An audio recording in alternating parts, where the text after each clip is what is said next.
Good morning, Lowestoft. This is Esther checking in for the 10:30ish.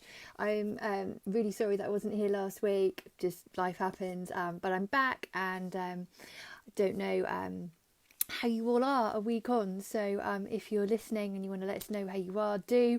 As I say every time, I am the lead chaplain for the Lowestoft Chaplaincy service. Normally we'd be out in the street chatting to you all. We're trying to work out still how to do that well, how to do that safely. But as I'm not out, I'm bringing you a live thought every Monday, Wednesday and Friday.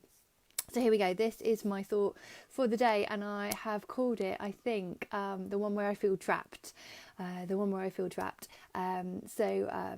know if you relate to that this morning, but do you ever feel like you just don't really know what's going on, you know? Like there's all these memes about the power of hindsight and keep going through the tunnel because the light will come and then you will really understand. They just annoy me slightly. I don't know about you. I would really like to be able to see clearly what is going on in life, what is developing, like where I'm heading, whether it's a destructive path or whether something great is being worked out.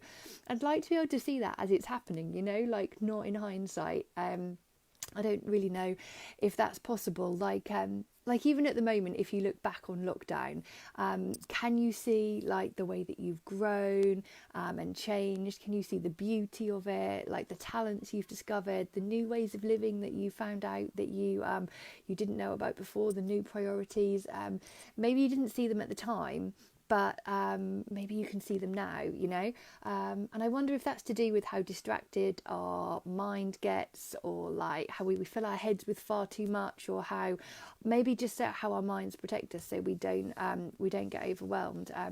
But I want to be somebody who doesn't need to look back to see the truth of my life, you know? I want to be someone who can see it unfolding now, like who can deal with the negatives now, revel in the joys and the journey.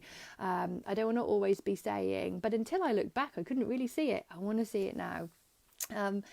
And there's this story in the Jesus tradition of this really like massively significant life situation and someone not really getting what's going on. So I just wanted to share that with you this morning. There's this guy called Peter, and he's part of this like underground revolutionary movement that's getting under the skin of the prevailing social system. Like it's this movement of Jesus followers, and they are passionate about renewed life and about freedom and radical social justice, breaking down of racial barriers, and they're finding all of this in being transformed by the Spirit of God. And they are facing a massive backlash. One of their key people has just been murdered by the empire, and now Peter, who's one of their founders, is in prison awaiting a trial that ultimately means he's going to die. You know, there is no realistic way out of this situation for Peter. He is screwed, you know. I don't know if you've ever found ever feel that way, you know, like it's all closed in, like this is it, like everyone is against you, like you're backed into that corner and there is just no way out. Like this is where Peter is in this really real sense. And we meet him like the night before his trial, and Peter is chained to soldiers in prison, like chained to soldiers. Like we use metaphors, don't we, of like being chained to our demons or to work or to relationships, but Peter literally was. Like we can feel so stuck sometimes, can't we? And no amount of thinking positively means is going to make it any better, because we actually are in a terrible situation. You know, that job actually does suck, or that relationship actually is destructive. Like I don't think that freedom comes from avoiding reality. You know, it has to start with recognizing where we're stuck and where we are chained, and that's really hard, isn't it? But what happens next in the story is freedom and release, and Peter just doesn't realise it, which is what I love. So the story says, bear with me, suddenly there's a bright light in the cell, an angel is there. Bear with me, don't stop listening because I said angels. Peter's chains fall off and he is led out of the cell. And what I love about this story is that Peter has absolutely no idea what is going on. Like, the angel literally has to shove him in the ribs to wake him up, has to treat him like a child and tell him to get dressed and follow me. He leads him past the guard posts into freedom, and the whole time Peter is in a complete daze. It's only once he's free and he looks back at what has happened that he realises that God sent an angel to save him. No, you might have suspicions about stories about angels and God. Like, I'm not talking about Michael Sheen in Good Omens or floaty fairy type creatures, you know. But don't you, apart from that, don't you relate to Peter's not getting it? Like, I really do. Like, when you're chained up and it's crap, when the pressure is on, when you're like sleeping because tomorrow it's the end, you know, and what you're going to do. When you're in that corner, we rarely see the bright light, do we? We rarely recognise the hand that tells us to get up. We often don't see the help put before us, do we? And we can be in a daze as we are helped towards our freedom. Partly, I think, because we just get absorbed and we get overwhelmed by our own situations. And partly because as people, we often limit our sight to the negative, don't we? And we focus on that and we create our own chains where we can't even see the hand held out to us. But yeah, I think the help is there, you know.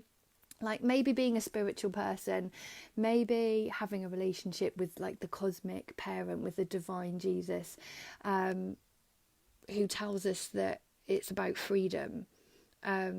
Maybe it isn't about transcending our chains as if they don't matter or don't exist. Maybe it's about asking Jesus to give us sight, so that as he extends his hand to us when we're chained up and pulls us up, that we can see it, you know.